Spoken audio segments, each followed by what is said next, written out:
So, in my last video, I mentioned how you can prioritize your life in order to achieve your goals, whatever those goals might be. And I mentioned that I was having some health problems, mainly fatigue and just not having energy since I've had the baby. I also gained some weight that I haven't been able to lose.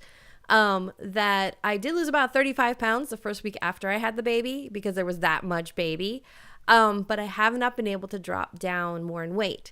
I was exercising often. However, because of childcare issues in my schedule, I have not been able to get to the gym. We live in an upper apartment in Buffalo, New York, which means that you can't do a lot of active activity because it will annoy the people downstairs and shake the whole house. So I can do some minimal activity in the house, yoga, some really basic Zumba stuff, but I can't do anything that's terribly energetic or that involves jumping.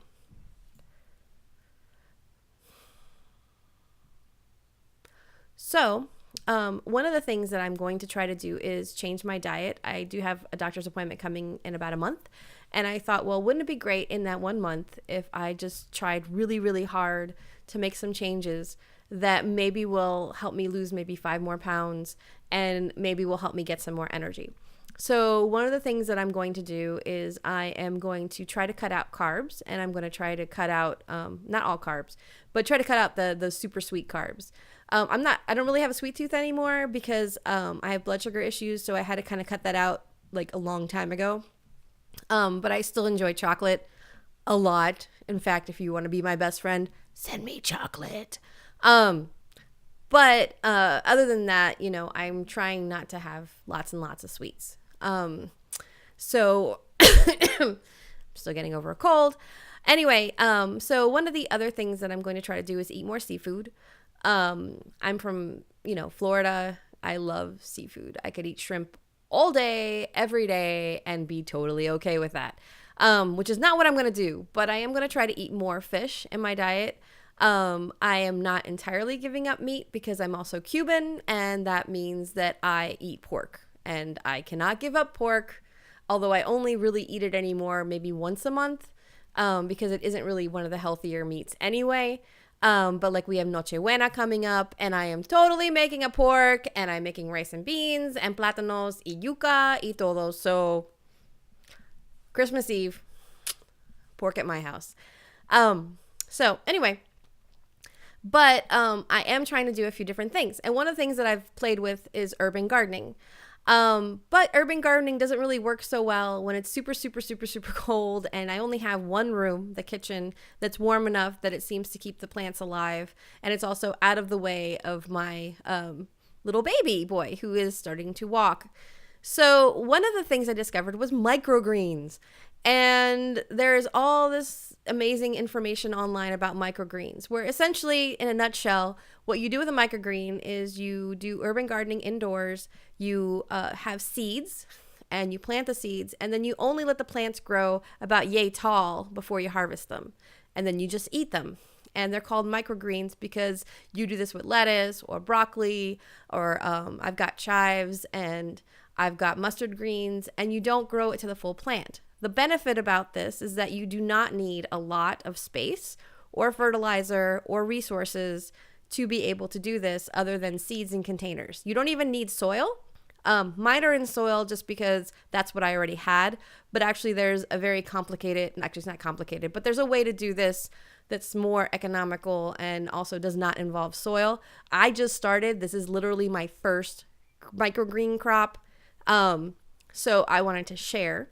I only did half the container, and this is about a week's worth of growth of mustard greens. Okay. So, that's not pepper on the other side. Do not pay attention to that. Okay. So as you can see, there's just these little teeny tiny plants, and you eat them like sprouts. You put them on salad or you put them on wraps or whatever. On the other side, I have discovered that green onions will grow for another 4 to 6 weeks after you clip them. So a lot of times what I'll do is if I have a green onion, I'll clip the top, save the white bottom with the roots, and I'll replant it, and then I'll have green onions for 4 weeks. I bought a huge pack of green onions from Gordon's Restaurant Supply. And I am going to replant all that, and I will have more than plenty of green onions for the next month and a half because of that. So that's what's on the other side there. And they'll grow pretty tall over the next week. So anyway, but so the idea behind the microgreens is just that they're nutrient heavy. It's a way to help the environment. And I'm just kind of curious to see if I'm able to grow as much as some of the other urban gardeners do. Some of them grow enough where they can essentially just feed themselves on microgreens every day in terms of vegetables. And it's supposed to have a lot of nutrients and it's supposed to make you feel good and everything. And I like the idea of urban gardening. I like green stuff. I don't like gray, white, snowy grayness. So plants are important to me, and the thought that maybe I'll be able to create an indoor garden, maybe even like in every room, hanging from walls and all kinds of craziness sounds really cool to me. So I just wanted to share my first batch of microgreens. Not really sure if this is going to work.